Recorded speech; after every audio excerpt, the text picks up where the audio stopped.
What's up, everyone? Sorry for the long break. I know it's not what we ever want to intend to do. It's been a really crazy 3 weeks. Just overall with everything. It's just work and Rick traveling and shows. I coach baseball. It's pretty insane right now.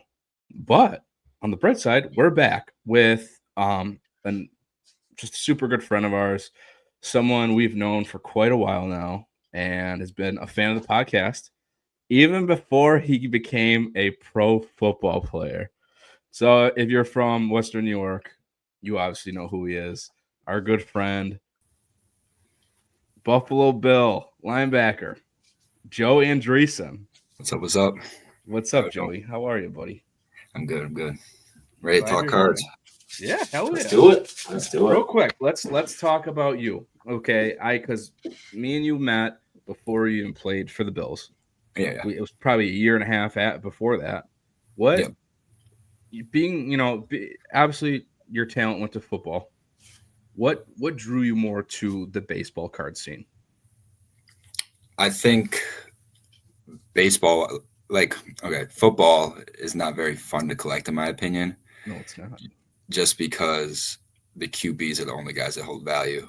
Where in baseball, obviously, there's certain positions that hold a little more value and like superstardom, but any guy can go up or down in value, and that's what I like about baseball.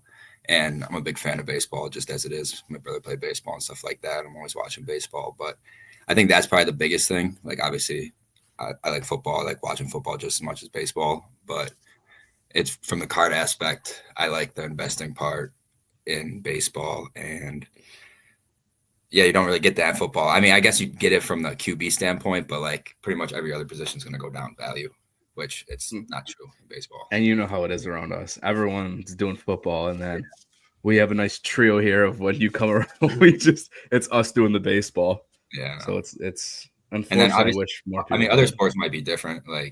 Basketball is kind of, I think there's like a couple of guys that are like the top, and then I don't know too much about like those sports and stuff like that. Yeah, but I think baseball holds the. But baseball is also like the original it's the OG. I think it will hold like the test of time compared to the other sports as well, just because you have the vintage and stuff. Like, I think there's the most true collectors in baseball, where in other sports it's more like flippers and stuff like that too. So yeah. And especially, I mean, you've seen my PC. I PC like random guys. Like, I love old Bowman. I love old like Topps Chrome. Like I do. I have colored first of Goldschmidt, Lindor, Bowman first auto. I have like old stuff. Hanley Ramirez. That's what we love to collect. It's like you said, it stands the test of time, and we've seen it back from the 40s, 10s. So, 1800s, dude. Yeah. I guess I'm getting into the early 2000s Topps Chrome stuff too. That's kind of that shit's awesome. Yeah, just like the X Fractors and stuff. Super cool. They're just, bro. They're so hard to find. They are. They are so hard to find. I actually, that Hanley Ramirez rookie auto I have is actually a sealed redemption. It's been sealed since like, I don't know, when was Hanley? 2006, something like that. Something there. Yeah, I don't know. Yeah, I gotta grade that thing, dude. That thing's killer. I really do. But you're starting to get into vintage, huh? You do some deals with Rick. Yeah, just Clemente. That's really my only guy that I collect in vintage. Just going for the Topps run. That's kind of like the collecting side of it. Yeah. But I kind of want to get into more vintage too a little bit. Maybe after I'm done with getting all the Clementes. I still need the 55 Clemente, which is obviously the big boy. But you know who to get it from. Dude, I don't the bald guy. I actually never had a 55 Clemente. Obviously his rookie year, one of the most iconic cards, one of the most iconic sets, like Koufax's rookies from that year. The whole set's just beautiful. So yeah, man, I gotta get my hands on one first. I gotta get my hands on two. Joe, I'm not gonna lie to you. Obviously, there's one place you're like to go for a show that you're gonna get that. It's Pittsburgh. Yeah, their vintage shows are actually nuts, absolutely nuts. Yeah, I went to one. I went down to a game this summer, and I wanted to see if there's any like shows that weekend that I went, but like I couldn't find any that like lined up. I had when I went to Pittsburgh, actually, I had like the perfect scenario. I went to see Blink-182 in Pittsburgh. not only the next day was there a Pirates game, and after the Pirates game, there was a card show like 25 minutes away. It landed absolutely perfect. So that was a good weekend. I was looking too. I was looking for stuff, and next year, I think me and Rick are gonna be doing a couple Pittsburgh shows, so we'll let you know. Yeah, they have like a big mall one or something. Yeah, we'll let you know. You can head on with us. It'll be a good time. But let's get to talking some topics, boys. I know we've been gone. There's not a ton of headlines. Obviously, some call-ups here and there, but nothing crazy. Obviously, the big one is Caglione, which I think we covered. But our first topic right now is the debate that we've been having constantly. The two big first basemen. Obviously, Cags at the moment is not playing first, but it's Nick Kurtz versus Jack Caglione. And if you've been watching baseball in their highlights, you've been seeing Nick Kurtz insanity. Like, away from the average, he's batting 246 now, but since he got called up, which I believe was like a month ago, he already has 10 home runs. He's got 25 ribbies. Meanwhile, Cags is over there hitting 203. He's got 2 home runs. Made it a phenomenal defensive play in right field. Yeah, I saw that too. But where we're at, like, what are you guys thinking? If you're going to invest right now, I know Kurtz market's obviously hot. Cags has dipped a tiny bit. But if for the future, who are you guys thinking? Joey. You want me to start? I think probably bigger upside is Cags. I think I look at Kurtz and I kind of think he's going to be a big home run guy. And being a first baseman, being a big home run guy, I don't know if he's going to really carry the value that Cags is going to have in the future. You know, I think Cags kind of has more superstardom ability. And obviously, I think it's a flip of a coin, though. I think it is close. So investing-wise, I'd probably edge towards Cags on the upside, but definitely riskier towards Cags, I think, as well. Just because that first base is hard. Like, you look at a guy like Pete Alonso or Vladdy even, you know, I think it's going to be hard for Kurtz to, you know, skyrocket, where Cags, I think, has that ability to skyrocket. That's kind of how I look at it. Ricky. I like it. So they're so close, right? I mean, I think Cags is a little bit flashier, right? His tools, again, maybe be honest, is it his thighs? Is that what does it? His tight pants? I mean, I don't think I've ever seen him above his waist. No. He's huge. Neither. Yeah. Right to the ass. That's the first thing that comes to mind. Exactly. Right to the trunk. And then, but no, right. So both guys are 22. They're both 6'5". They're both monsters. They both went to college. They both had standout careers in college. Kurtz was picked 2 picks ahead of Cags. It's like prospect pedigree. They've been neck and neck, right? Journey, go Demon Deeks. Right? Wake Forest, Florida, like journey through college, quick trips through the minors. So I think, like, honestly, they're pretty much equals on paper. I just love right now where a Kurtz is half the price, right? A base Kurtz is $200. Yeah, a base Cags is $400. I just think the room for growth, especially at least in the next 6 months, is with Kurtz.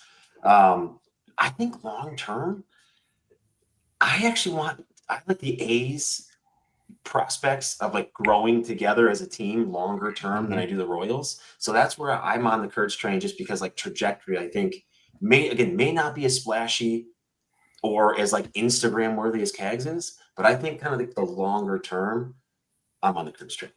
You think Bobby Witt hurts Cags too in the long run? Right. Yeah. Like that's always a point Dakota makes all the time, right? He's the face of the franchise is already on his team. It's not Caglione. Yeah. So yeah, that's a good point. Yeah. You know what? So yes, I do say that often, but one thing we could compare to is the David Ortiz, Manny Ramirez duo era. You know, we've had that and they fed off each other. You know, if cards were truly big during that 06, 07, 08 era of the Sox, you know, they tag teamed. You know, if Cags is truly a star, then, you know, Bobby Witt feeds off it. Boom, boom, boom. They're winning games. They're going to playoffs. It's huge for them. But where I'm with Rick here, Cags is a dog. He already has this, like, the spotlight. You know, the jump is always waiting. When he goes off, boom, skyrocket. He could become a superstar. Instant popularity for the next 10 years, possibly, if he keeps it up. With Nick Kurtz, and this is where I'm with Rick, is that now that the A's are going to be sold, new stadium, new team, money might actually be fed into this team, might start handing out extensions. They have a lot of guys in the lurch waiting. You have Jacob Wilson is already probably a superstar in my opinion. Max Muncy, Henry Bolt, Kurtz. I'm probably missing so many obvious names here. You're not saying your guy. Our boy. Oh, sorry. Big Daddy Colby Thomas. There we go. Why he's not? They already extended Butler too. They have Lawrence Butler. Denzel Clark has been crushing. This is where I think the A's could be with a new owner, a new stadium, handing out contract extensions. You have a dynasty on your hands. Obviously, barring pitching. I wonder if Keg's going to stay in the outfield though. You think he stays in right field with? I do for the time being because they do like Pasquantino, and Pasquantino is a very not only favorable money wise for the team, but favorable as a very serviceable first baseman. And Gags is kind of showing he can play right field. So, and maybe this actually might favor him as an outfielder because we do tend to see the first baseman market kind of not be so hot. I think even Paul Goldschmidt first autos don't go for an exorbitant amount of money they really should. So maybe this could feed into Cags favorably. Yeah, I feel like Freddie's the only guy that like really first baseman market is like. And that didn't really happen until he won the World Series and then actually went to the Dodgers and did it again. I think that's the only time. I think, and it took him 7 years for it to happen, which sucked. Pete Alonso market should be way higher. He's the dog. It's accolades, and that's where kind of draws to what you win the World Series, 2, 3 of them, like Freddie. That's where the money is. You become a legend. I think partly because he's like an Atlanta like staple too, so he's got both markets. Yeah, and like the staying power, I think is huge too with first baseman, right? Like we saw, Pujols is one of the biggest sellers in the modern era. Miggy, one of the biggest sellers in the modern era. So it's like there's got to be a factor of staying power. I feel like a guy like Matt Olson, like he hasn't shown he could be consistent for like 3, 4, 5, 6, 7 years as a superstar. Like there just hasn't been a lot of first basemen that have established themselves as true staying power superstars. I think we're just in a weird era. That's kind of how third base is too, kind of a little bit. Yeah, right, third base is the same. Third base has kind of been weird for the last few. I mean, if you really think about who's the most recent third baseman that's been a staple on their team, and it was Nolan Arenado, now Cardinal now, and then it was probably going to be Devers until this. I mean, Jose fucking Ramirez, trade. J-Ray. And he's got no market either. So you'd be surprised as to see how expensive J-Ram stuff is. I just think it's non-existent. Well, yeah, just the rookie stuff because it's so limited, hard right? to find. It's so hard to find. I had one base raw, and brother, when I say this card was beat, it looks like someone punched it 20 times and took razor blades to it, and it was so hard to sell for that reason. Oh, dude, I went to Cleveland with that card for the National, couldn't sell it. That's crazy. It was insane. But you know what? I think if you look at J-Ram in the next 5-6 years, if he truly stays on the team, we're going to be seeing a Cleveland game too, hero. But they can never pull it out either, though. No money being invested. Yeah. But let's move on to the next little segment we talked about. We talked about a lot of Cags, and we do what we do. I want to talk about two pitchers. I don't know, Joey, if you have kept up with them. Me and Rick probably text about them 30 to 40 times a day about these two guys. It's insane. So we do own two very large cards of these players. One is, I don't know if you have read up on Jonah Tong. He is currently looking like the carbon copy of Tim Lincecum, New York Mets. I've been on Jonah Tong for quite a few years now. He looks amazing. This kid is just throwing no-nos pretty much almost every time he goes out and maybe lets in one and run. If he does, it's kind of crazy. Compared to this guy, Blue Jays prospect, a guy who was a ECU Pirate, Trey Yesavage. Both guys are absolute dogs right now. I'll show what we got. So if the glare doesn't fuck me sideways here. So right now, Jonah Tong, Reptilian Auto out of 25. And then next to are Trey Yesavage, sunflower seed, first auto out of 5. We love these guys. I don't know. Have you, Rick? What are you thinking? Who are you thinking on these guys? Yeah, I'll jump in first. I have honestly wrestled with this every day because we love both guys so much. So they both got weird comps, right? Like Yesavage's comp, they're saying his trajectory is like Nick Pivetta, right? Kind of tall, interesting over the top arm action, kind of that riding fastball that's just got like sneaky late movement. He's in AA, right? He's absolutely mowing through AA right now. I think he's struck out close to 100 in about 55, 56 innings this year. So like phenomenal. Tong is way more like Tim Lincecum, right? Shorter guy, interesting high leg kick, like kind of signature Lincecum motion. And he's a freak.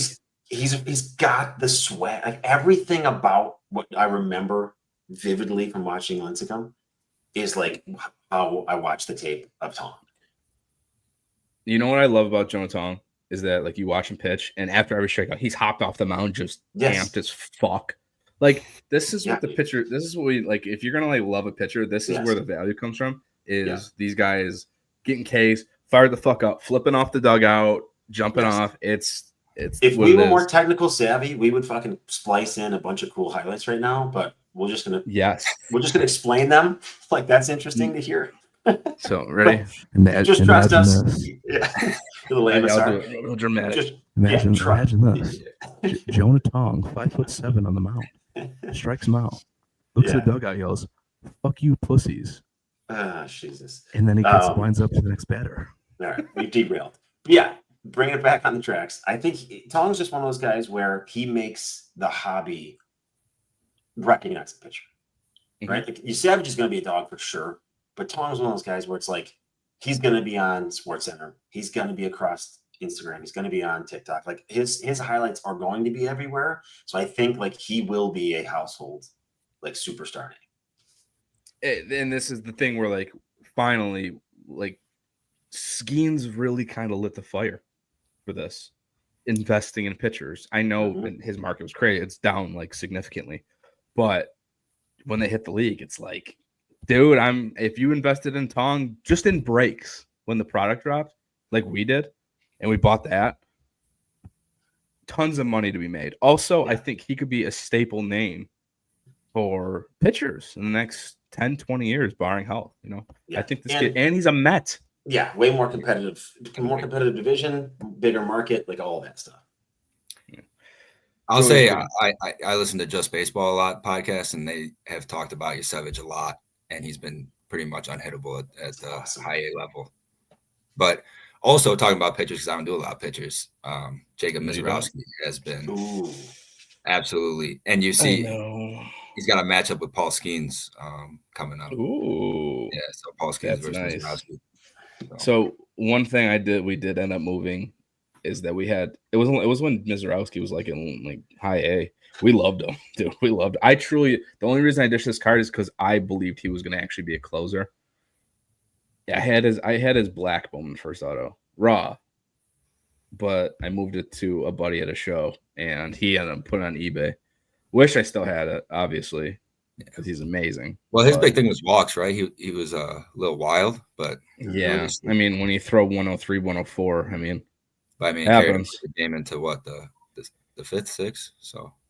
Yeah, until he twisted his ankle on the grass. The old turf monster got him. One other pitcher that I do want to talk about, if we're going to do it, before we get back to Yesavage and Tong, Tink Hence. I love Tink Hence. Absolute dog. He is a 2020 Bowman guy. His stuff is still very cheap, and obviously the Cardinals are kind of running their way back, being a decent team. So we'll see where they come from, but I think Tink Hence could be a really good, maybe ace, possibly ace, but probably a number 2 starter for them. Love him. Yeah, you saw. I think it was today. He pitched the bulk of a combined no-hitter. So is Jonah Tong ahead of Sproat in the Mets org? So right now, soon. In the beginning of the year, Brandon Strout was the guy. He was like the guy. Like his market was crazy. And he actually has been struggling pretty mightily. And Jonah Tong, I believe, has surpassed Sproat as probably their number one pitching prospect. Yeah, I bet the midseason, because like there hasn't been a re-rank yet. Just as of right now, it's just the guys that are graduating. People are filling in those spots. So he's in the top 100 about now. a month ago, I think Keith Law did his. Yeah, so like the pipeline re-rank, I bet we'll have Tong ahead as well. Yeah. So where are you guys at? If you're gonna go at someone, who are you going at? Tong or Yesavage? I'm gonna go Tong. I mean, his prices are going up. His base are around $60 now. Yesavage is still around 30, which is still pretty affordable for a base auto. So as far as pricing, neither one of them are out of line. But I mean, long term, I know he's only 6 foot 6'1", but I hope staying power, franchise power, market power, I think it's gonna be Tong. Awesome. Joey. Yeah, I agree with that. Just from playing for the Mets and kind of how you talked about, he's playing with energy and everything like that. Mets sell good. One of the best teams to sell. Yeah, I don't know. What do I do with my hands? I don't know. And I can't even be biased on it because I mean, he brought him back out. He loves him so much. He brought him back out. They're both so huge. They're sick. I mean, yeah, like a little favorable towards the sunflower seed because snack packs are hard to hit.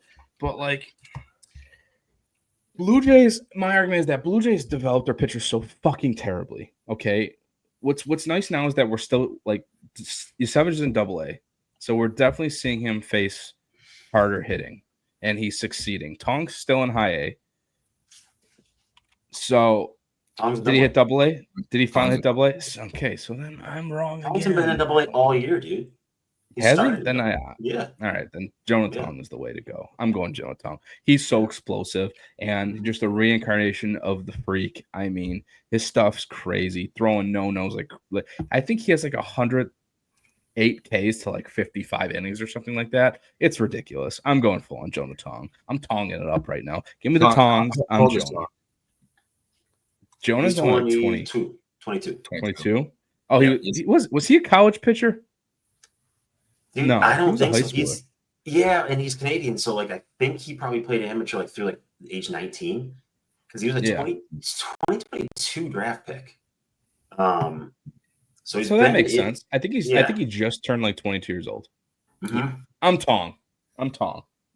All right. Next thing. Joey, we actually just talked about this at the show. You brought him up.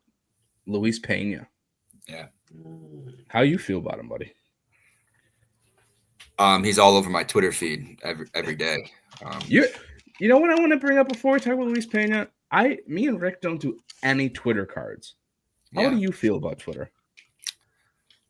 Sorry. Yeah. That's where I do most. I'm like 50-50 like that on eBay and X.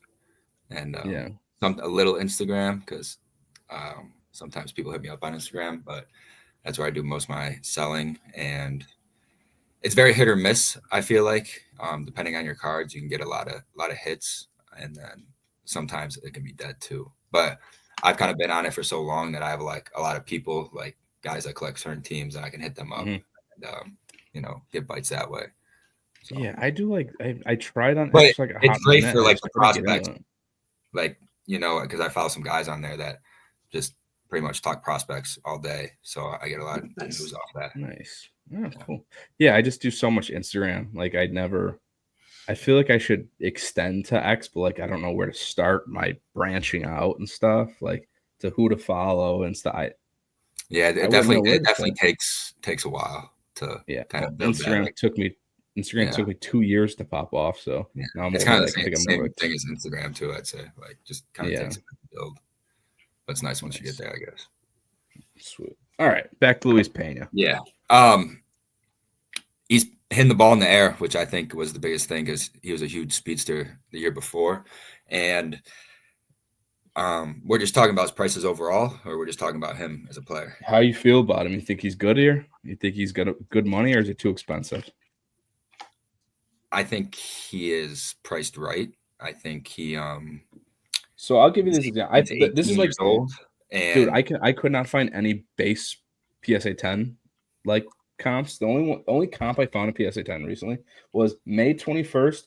I got a gold lava PSA 10 going for around about $2,000. Well, I know his bases do about like raw PSA 10s, or not raw base autos do about like 70, 80 maybe, something like that. And when you look at him, so Just Baseball just released their top 100 too, and they ranked him like 12. So that'd be ahead of George Lombard. That'd be ahead of Franklin Arias. That'd be ahead of Arjun. And his prices are kind of all in line with those guys, and they have him ranked ahead of him. The guy I was going to say that I follow on Twitter, his name's Jensen, maybe like Scott Jensen or Pete Jensen. He tweets about him like he should be the number 1 overall prospect. Jeez. He says he's better than Jesus Made. And so I heard our go-to is usually Keith Law. Like Keith Law is our gospel. That's who usually we go by. So I mean, Just Baseball loves it. So everything that I see, everyone loves him. He's 18. The team he does play for with Jesus Made and Dituri, or like Filippo Dituri, like those guys, Payne, all those guys, like the team, the Carolina Mudcats are going off right now. So I don't know if that has something to do with it as well. But yeah, I think his prices are definitely in line. I think could go even, because it's a new release too, right? So, are the prices going to drop come the off season, or is it going to keep going up because how well he's playing? So it's kind of what I'm saying? I mean, so this is where you made a good point. 18 years old, hitting 306 in that level, high A, 6 home runs, 32 stolen bags. So you said obviously, the kid's a speedster. Yeah. 855 OPS is really encouraging though. Obviously for the power level, he's hitting the ball in the air, like you said, slugging, and 18 years old with 6 home runs is pretty damn good. It's not bad. For not being a rookie ball. Yeah, well, people will say like, "Oh, he has 6 home runs." Like, dude, this is a child. Like, this is a kid doing this at a high level. I mean, my concern is that, and I know his market's so high now. In May, a few weeks back, probably before it was the absolute explosion. I mean, around 2K for a gold is Nick Kurtz numbers. Yeah, that is a lot. Yeah, that's my worry on him, and I think. Purple, I was just negotiating for like a purple raw. They're doing like 2 to 250 in that range. I think that's high for a purple though. For a purple, that seems kind of high.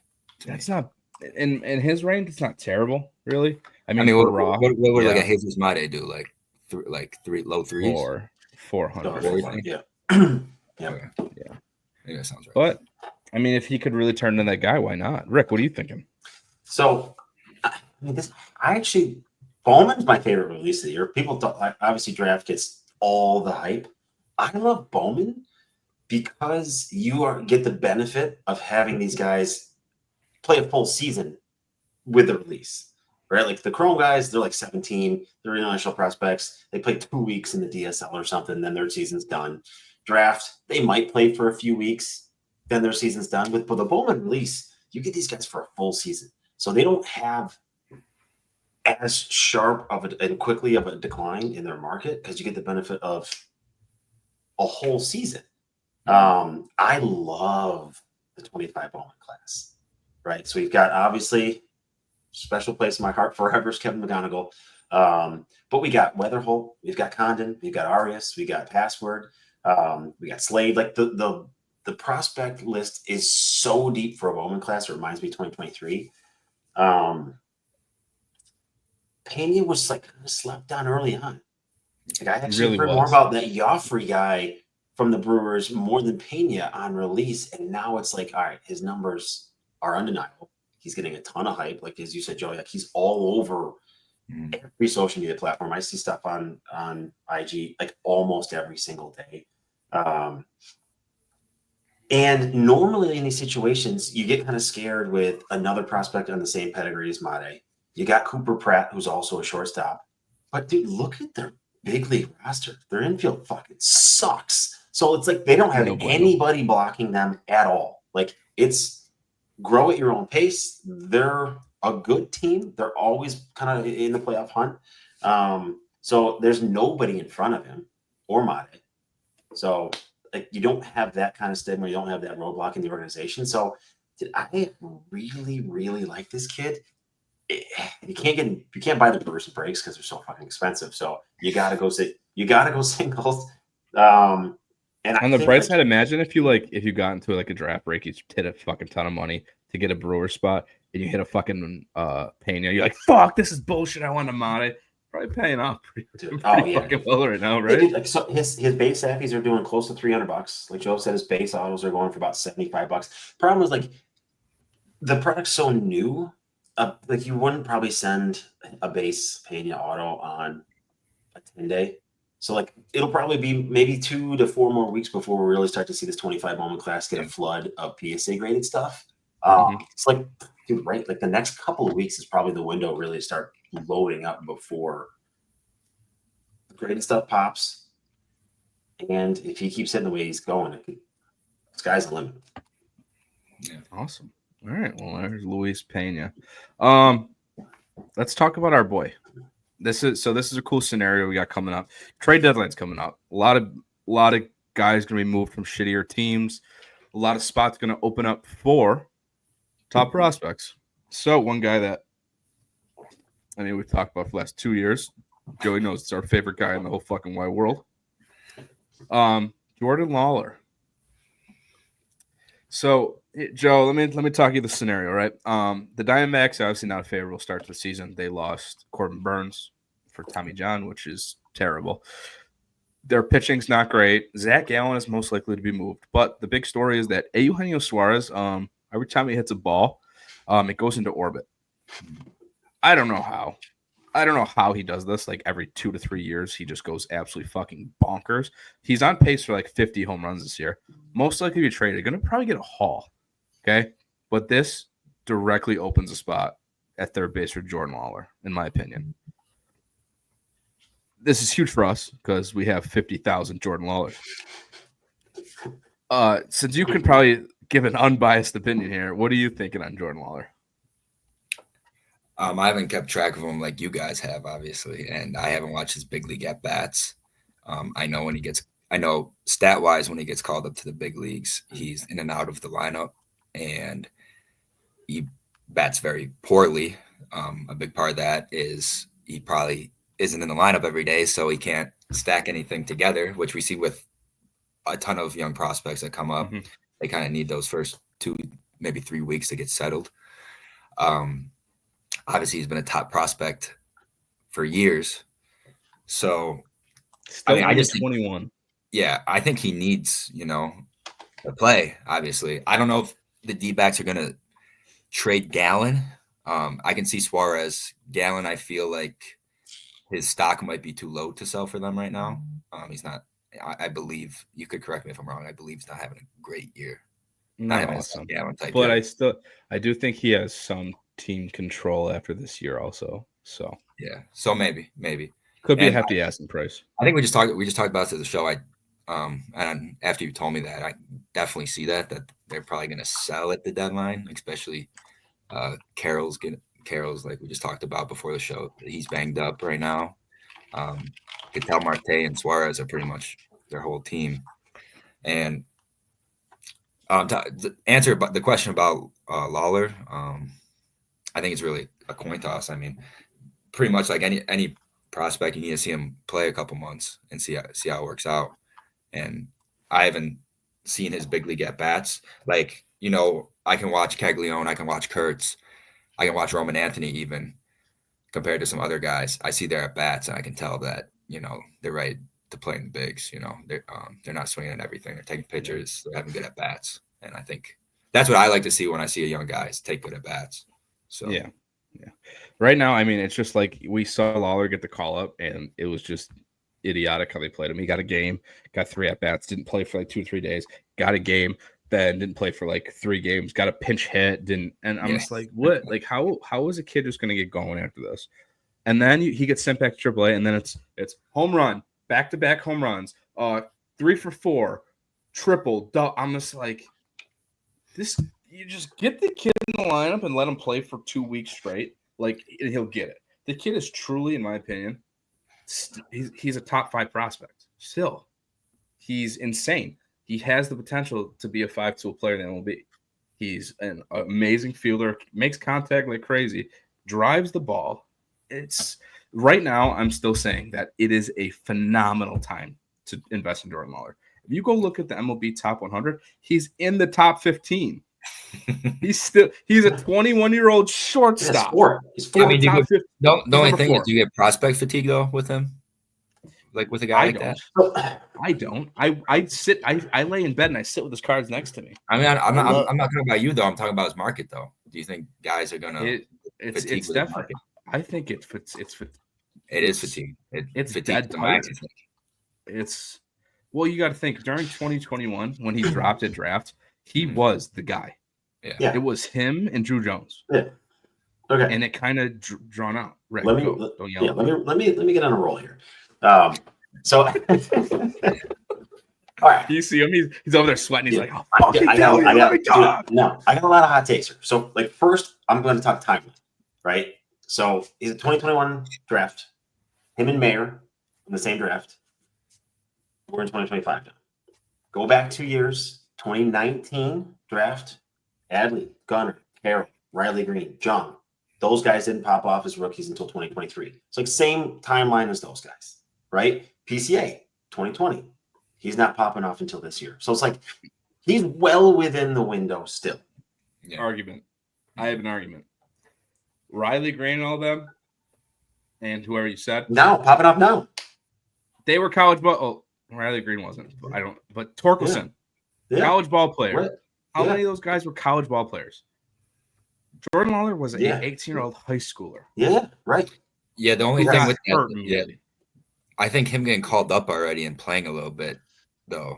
That's the thing, right? Yeah, but we got a lot of goods on the counter argument. There is he's only got like 50 career at bats, so he still retains his entire rookie eligibility. This is like where I'm at.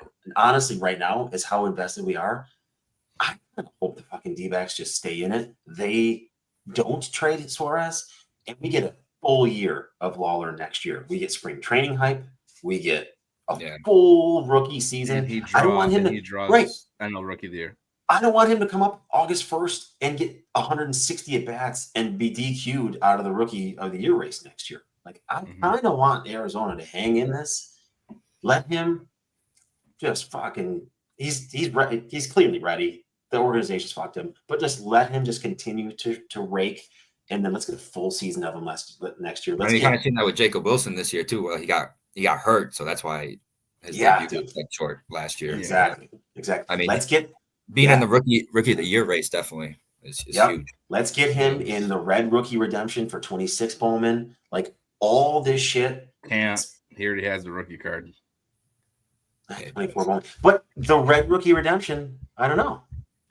Yeah, they won't do it. They won't give him another rookie symbol. Aren't there other I feel like Adrian Del Castillo. I feel like there's some guys that already had rookie cards that are in that list. No. No. Well, it's fair. They'll do whatever the fuck they want. Yeah, it's true. But you know what? Here's my. It's not gonna happen. You say let's fucking wait. Let's. I hope it's not gonna happen because they keep doing this.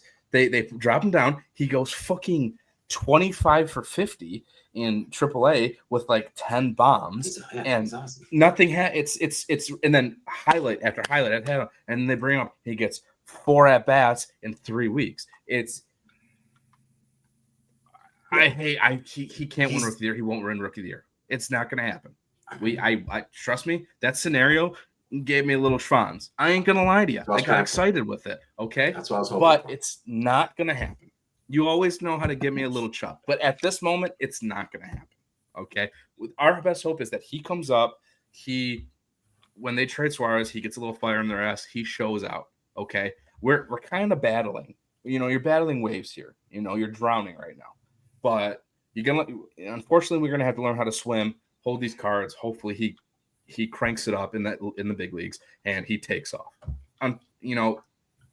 Did we have him at a time where it was huge? Yes, but we loaded up and hopefully, if you're a Jordan Lawler fan, don't fucking sell him. I think it's pointless to sell him. You want to sell him at an extreme low? Do it. If not, go buy his goddamn tops. I'll buy more. Stupid. Don't do that. Go buy some more Topps Chromes because they're dirt cheap. His rookie autos are dirt cheap. Go buy some, grade them, whatever. Do it. They're like PCA last year. Yeah, Seriously, it's a perfect dude. example. Dude, great timing on that comment because we were just talking maybe yesterday, the day before. PCA's debut patch only went for $20,000. Not fucking insane. That thing's got to be worth $150, $200 minimum 200? right now. I don't Minimum. know. Wes Kearns, he probably has it. Man, fuck that nerd. I gotta cut it. I gotta cut it out. Why does he watch this? Leave it in. Does he watch this? I don't fucking know. I hope not. The dude's got bank. I'll give him that. He's got one of a our lot of money. 17 viewers. That'd be fucking wild. No, we got more than that. We get 50 consistent. Stop it. We're gonna be the big time. Yeah, we'll move. Oh god, we'll move on. Joe, what's your thought on Lawler? Keep it, buy or sell, hold. I mean, I don't think there's a point to sell it right now because you might as well wait until he comes up and at least sell then if you want to sell. And it would probably have more room to grow than dip once he is up as well, I think. Right? Because, I mean, he's not going to be awful. He's not going to get DFA'd, or something like that right away. Yeah. I just think he's a superstar. Rick, maybe we don't even need to talk about it anymore. We agree. Yeah. On to the next one. All right, so let's talk about the next string of superstars in the MLB. We got a few listed here. I want to know what everyone's take is. Are we going to hold this guy, and do we truly think he could be the next Arenado, Goldschmidt, Yadier Molina, possibly? Okay. Are these guys going to be superstars and hobby legends? We're going to call them hobby legends, okay? So we see hobby legends like Arenado, rookie, like Bowman first autos, rookie autos, Lindor, any of those kind of guys. First name. All right, boys. James Wood. Is James Wood going to be a hobby legend? Ricky. I think Wood's a perennial all-star. I do. I think he's a perennial all-star. He's obviously got in the NL is fucking. I think the NL is harder than the AL to get big time accolades like MVP and stuff. Just because you always are going to have the threat of Shohei, always. You're always going to have the threat of Acuna, right? And being on the Nationals, I still don't think it's a franchise they make a massive move to where he's going to be in like playoff contention, World Series contention. But I think he is a perennial all-star type player. Even with this dynasty growing, that is the Nationals. Yeah. Yep. Perennial all-star. Okay. Joey. I'm very split on this. A hobby superstar. I agree with Rick. I think looks on. I don't want to say anything 100%, but it looks like he's going to be good for a very long time, especially how he's playing this year. But hobby superstar, I would probably hold off on saying that just because, I mean, how good he's doing right now, I feel like his market is not reflecting that at all. And I think if he does get hobby superstardom, it would have to do with one or the other. Either the Nationals make a World Series and win a World Series, kind of like Juan Soto did with them, or he gets traded to a big-time team. And I think that's probably his route to superstardom. But I agree with Rick. I think he's great. He's playing good in the field this year too. I think he's looking like a perennial all-star. I agree with that. So where I'm at with Wood, I mean, if you do look at, I think his market could be way more expensive than this, but he is up there, man. I mean, we're seeing kind of where he was. I think his market's right around where it was in the off season, where his refractor Bowman first 10s were like almost $1,000. I think they should be more because the kid is like 21 years old. He's a 900 plus OPS, which is he has 20 something home runs mid-season. He's a sophomore in the league. Should be a rookie. I think the rules are stupid. I think he should win Rookie of the Year, but he had too many at bats last year. But I think the kid is a superstar, in my opinion. I think he could be a 5, 6, 7, 8, 9, 10-time All-Star. He's huge. He's 5-tool. He is 5-tool. And I think he can be I think if there's a candidate for an extension on the Nationals, I don't think it's Abrams. I don't think it's House. I don't think it's how many other guys. I think it's James Wood. And you throw every dollar amount you can to lock him up for the next 15 years. In my opinion, out of all these guys, I do think that James Wood is the super hobby superstar that we will see. Comments, concerns? We want to start with one name. You're already crowning him the hobby superstar of the list of those three guys. Yeah, I mean, like Yes. think about Juan Soto when he went with the Nationals, and think about how good he was. I feel like when he went to the Yankees was when his market, and how he did with the Yankees was when his market really took off even more. That's true. So I mean, that's why I really feel like it would take. But I don't know. Hey, I'm fine. If he's not a superstar right now, like when is it going to happen? Like maybe MVPs come. Let's talk. But you know what? Let's talk about the comparison right now. The next guy you're going to bring him up. Let's talk about a guy. Don't you yell at me. Let's talk about a guy on a first place team. That's spit at me first. Already 2020, by the way. Talk about 21 home runs. He also has over 20 steals, right? Let's talk about my boy PCA. Yes, let's talk about him. Yes. I love him. So, I do. Yeah. So PCA has, to me, his pros list is so much longer than Wood's pro list. Yes. PCA is way more of just like a polarizing electric aura, swag, like all of that shit. He's just Are you saying he's got aura? Yeah. He does. Absolutely. That's a young word for you. He's got aura. That's what the kids. That's a kid's term. I am the old guy here, but aura was cool, like in the 90s when I was a kid. So like PCA. Back in the 1900s. Cool. Yeah, exactly. Last century. But like PCA has everything that jumps off the page. Like he checks every single eye appeal box that you want, and he's like as personal off the field, as cool as he is on the field. His tools are as loud in every dimension, and he's a fucking Gold Glove center fielder on already like maybe slightly exceeding expectations, but on a first place Chicago Cub team, right? Like to me, it's like night and day with these two on Hobby Superstar. Yeah, I'm not saying they're far away from each other, but okay. And then I went to look at PCA stats, and I look at PCA stats, and I'm just like thinking, I'm like, there's got to be something there there's an indication of he has a regression, and there's not, and there's not. You know what? Best fielder, best outfielder. Yeah, I mean, he's the only thing that's an indication is his K per walk ratio in the minors, which he has obviously improved now. Does still strike out a bit. And his average is not bad. He's at 269. That's fucking amazing. Yeah. And James Wood has similar problems. They're both in the same boat. You know what? I'll take my comment back. You know what? I don't like that you yelled at me. So first of all, I want you to apologize. Don't you dare yell at me again. He laughs at it. Honestly, the worst part is yell at me again. We're this far deep in the conversation, and we fucking sold almost all of both of these guys.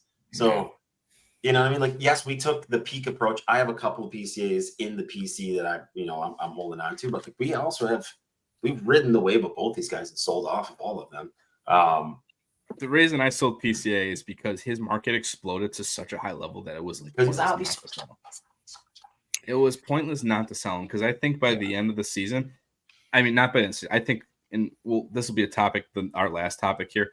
But in my opinion, I think maybe in the offseason, they're like, look what Corbin Carroll stuff did. It dropped heavily. I'll go buy a PSA 10 stuff is very, very too high right now. It is. And that's why Joe, you saw we had the blue logo fractor rookie auto. I'm like, I got it for very cheap. Literally the day after I bought it, it tripled. And I'm like, Rick, we need to sell this right now. I mean, P. Crow does. P. Crow scares me more than James Wood in the long haul, because I think James Wood is. I like him in the future, like from a risk standpoint. I think he's gonna more likely. I think he's more risky. That's where I'm coming from. Yeah, P. Crow, right? Yes. Yeah, which I agree with you there. But to Rick's point, the dude is electric. I I don't have Oh, he's any insane. Cubs cards. I turn the Cubs on, and I love watching Tucker and Pete Crow bat. And just because I like watching him just because he's electric. And he's the only 80 grade prospect fielder. It's insane. Like, I don't know. I think he's super fun to watch.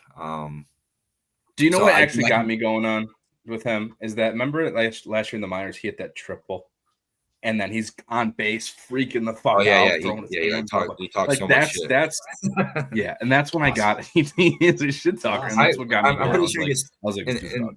there's the one video he gets thrown at or something, and then he hits a homer like the next pitch. Yeah. And he threw the bat. He's the guy that's going to flip Yeah. people off, and that's what I love about the game. You need that. You don't need some guy. And if the Cubs are as good as they have been up to this point this year, that's a good recipe for a superstar in the making right there. Playing center field, hitting. I mean, I think that's a big difference too. Center field, especially when you have the mitt, definitely holds a premium over what James would play left field. So, is he in center? No, I think he plays left, right? No, he might not have the range of center. What's the kid's big name? boy. I can't remember the center fielder, but he's not bad. Although he lost the ball in the lights last night, and he let that Will Smith home run off his glove that went over the fence. Yeah, that dude fucking sucks. Then James Wood, center field. What I is don't that name? Shit, I can't remember. Probably But yeah, either way, I just want Is to it last Hassel? little comment. No, is it Call? What the hell's the kid's last name? Alex Call. Yeah. All right, last little comment on PCA. He is the NL leader in WAR right now. Yeah, I think he is the NL already. I think he's NL MVP right now, honestly. 100%. In my opinion.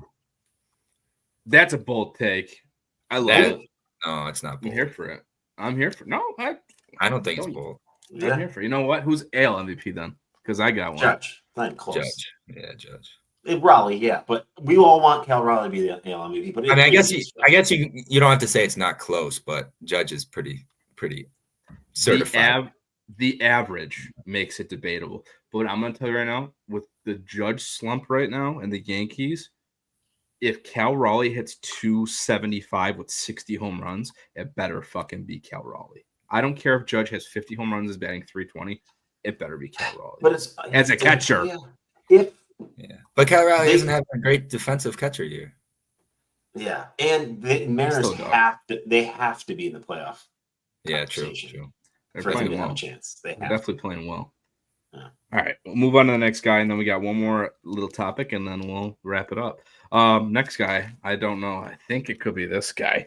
Could it be this guy? Oh, wait. Do we have something really cool in here? I think we might. Where is it? Oh, that's right. A True Blue.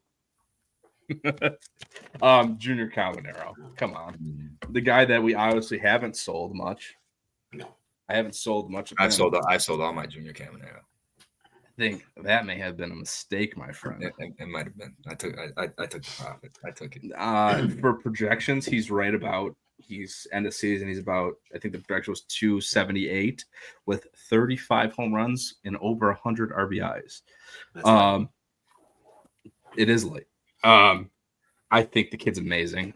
Again, we're seeing the Tampa Bay Rays possibly sold, which is the sale's imminent. We're going to see it. They have a lot of plans in the future. And I think with the sale of him in the new stadium, I think we could be seeing a monster extension. Another team that may invest into their future, unlike the Pittsburgh Pirates. Yeah, I just think it's one of those things where we actually might see Junior be the guy for the Tampa Bay Rays, which they haven't had in quite a while.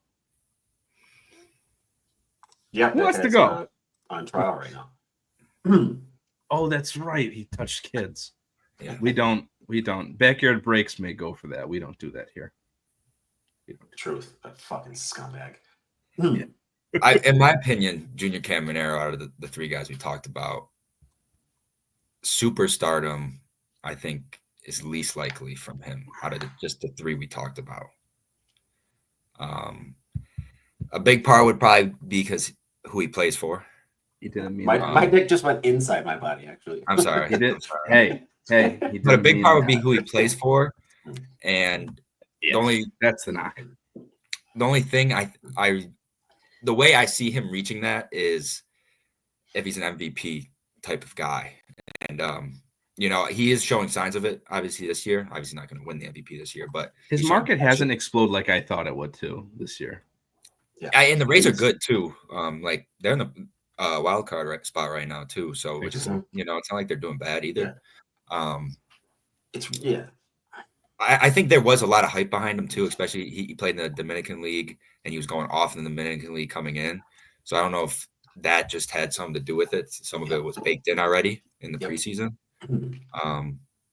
But yeah, I think that's kind of why I even sold, because I kind of in my head he needed to be an MVP type of guy to really have his market explode, which is definitely possible. He could definitely be potential because he's got the pop and he's got the charisma and everything like that too. So nice.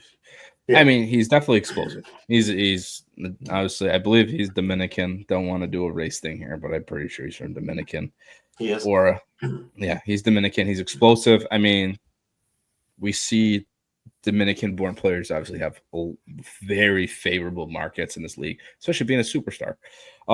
He's huge, a lot of power. My question for both of you guys is, and I don't know if you thought about this, is his power right now and these numbers he has, I don't know the splits from home and away. Does this contribute to him playing at Steinbrenner Field for this season? I don't think so. Not in my opinion, no. No, I mean, he had. I think he's got.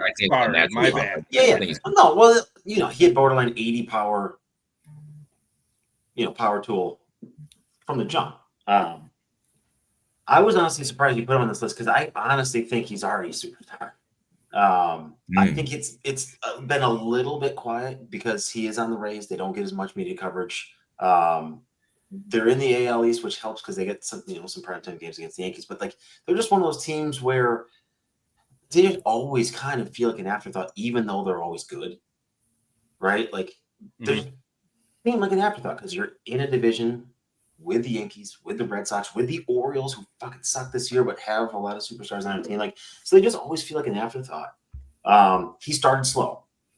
Massive hype from the Dominican League, like Joe said.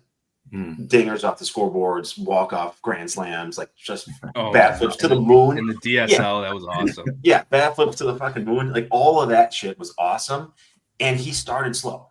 His first month, all of April, he was hitting, maybe a home run every other week. He was hitting 248, something like that. But they've come on. He's come on. He's up, I think, to 21 bombs now or something like that, 19 bombs. We forget he's only 21 years old still. He's a baby. This, I genuinely, and I obviously, you saw the stack. That was mostly all from me. But I genuinely think he's I think he's going to scratch 50 home runs pretty regularly throughout his whole career. It's also crazy because when's the last time we've seen the Rays truly develop a very strong offensive player? I feel like it's always pitchers for the Rays, and then they go. Maybe this is the key for them to finally extend a guy, but maybe we could see him be a big player on a different team sooner rather than later, which could help. He honestly, if Major League Baseball has any fucking sense, he's the first guy you call for the home run derby because he's one of those guys that makes that event must-see TV. Is just his ability to crank them, and I just his presence in an event like that. I think would really set that thing off. Yeah, I think his popularity should be where we thought Luis Robert was going to be. Luis Robert, when he came in the league, was just everyone thought he was the next guy. Yeah, but to that point, Luis Robert plays center field. I mean, at least Junior technically a shortstop. But that's why I'm saying I like the other two guys better. They're more speed power guys. Play outfield compared to Caminero. That's more of a power guy. Not saying he's slow, which I don't really know, but he's not taking bags like those guys are. He might steal single digit, 7-8 bags a year probably. He can run. He's just not fast. And this is why I think if you're not winning MVPs, it's hard to be a superstar with just just the power. Like if you're not Judge, you know, because like everyone likes the flashy guy, right? I mean, Arenado's a superstar. He won. I mean, but also Arenado won how many All-Stars, how many platinum gloves, how many gold gloves. Yeah. There's exceptions. There's always exceptions. Again, this is a good point as to why I do favor. I'm going back to James Wood. And this is why. Because I think that you could see James Wood be 50-50 or something like that along those lines. No, I don't. No. I think who's on pace for 50-50 right now? Pico Arsa.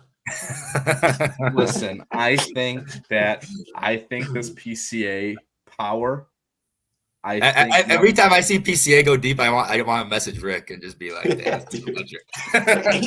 they're not wall scrapers either, man. He hits fucking bars. Yeah, I'm just gonna start a group chat, and every time PCA hits a home run, you could just be like, "There it goes." He goes crazier on the bases too. It's awesome. It's awesome. It's just, I just think the power is kind of not maybe a fluke. That's why he scares me the most. If you look at his like baseball savant page, like there is it's like not all red like it should be for this kind of stats he has. Like James Wood is like red, like everything's a shot. Does Pico have? He has chase problems or something, right? That's what it is. He likes to strike out. Yes, he has chase problems. All right, let's go out our outro topic real quick, and then we'll wrap it up. So we talked about teams that are going to make the playoffs. What team right now that we're going to talk that we probably talked about 15 teams. Which team do you think that will, if they towards the end of the season, if they make the playoffs, will affect their players the most for value? Ricky, who are you thinking? I'll go first. I mean, mine's actually I think it's a little obvious. No, not even. I wasn't gonna go homer. I've been very homer the entire most podcasts. I'm very. I'm actually gonna go with the team. They're in first place already. Actually, in the entire league, I'm gonna go with the Tigers. Okay. I just think as we just continue to get more of these guys in primetime games, like people just get to continue to see how exciting the team is top to bottom. And I love watching these guys. Like we've been big on a bunch of them. They still have a massively deep farm system with tons of guys at the ready. They have the best pitcher, in my opinion, in all of baseball. I think Riley Green is like one of the most underrated players in all of baseball. So I think the more exposure they get from a media standpoint, especially if they say they get a matchup in the AL championship game against the Yankees or something like that. Like I think this group of guys with the youth has, I think, the biggest potential to impact their card market. Awesome. Joey, who are you thinking? I like a couple teams. I'm first going to go with the Padres. I like the Padres in the NL. I have a lot of Merrill, so maybe that's partially why I'm saying that. But also a guy like Tatis. I think Tatis's market's kind of been stagnant too, just because of probably the steroids mostly. But, I think if he's able to carry the Padres to a championship, Padres don't have a championship, right? Like ever, so that would elevate him. Machado too. I think Machado's pretty baked in, but a championship would obviously do a lot for him. Gavin Sheets has been kind of going off for the Padres as well. He's kind of have a little resurgence. So I like them in the NL. In the AL, I actually kind of hurts me to say it, but I think Boston, if they were able to make the playoffs and make a run, that team would have a lot of upside in their card values just because how young they are. And give me it, baby. And like I don't think it's going to happen either. But in this scenario, if they made a playoff push, I'd imagine the young guys are doing well, and obviously that would spike their cards. Yeah, I'd love that. I mean, I agree with that. I love both. Great takes on both, and Tigers too. But again, for my overall, I'll do NL AL too. I mean, it's a good. I have two teams that I really wanted to go with, and again, my team to go with is the Chicago Cubs. I mean, if we haven't seen them make the playoffs and have this monster roster like since Baez, Rizzo, Bryant, so them. I mean, Kyle Tucker will have a huge boost in his cards. it's going to be a little rough because we know he's most likely going to be on a different team next year on a big contract. PCA obviously will be humongous. Like, it'll be insane. If Moises Ballesteros gets called back up and is a part of that playoff roster, will be huge for him. And then we're kind of going to see a shakeup on that team with their prospects too, because it's no doubt in my mind that they're going to be making a big move at the deadline. So you're going to see Owen Casey, James Triantos, and whoever probably be on the move from that farm. So whoever they get will also get a boost in return if they make the playoffs and go deep. For my AL, I'm going with Oakland Athletics. Not saying they're going to make the playoffs because their pitching is abysmal, but I'm saying if they come together as a strong offense and they continue this run they have with Nick Kurtz, Wilson, Muncy, Bolt, Kobe Thomas gets called up, I think you have one of the most talented lineups in all of baseball. And maybe they make a splash in the offseason for a pitcher or trade extra prospects that they clearly have. They have Luis Perales, and I think they could be a very hobby relevant team the next 2 to 3 years, even towards the end of this year. They need to pay someone. That's really what they need to do. They need a new owner. They need bags of cash for pitching. Yeah. But outro time. Joey.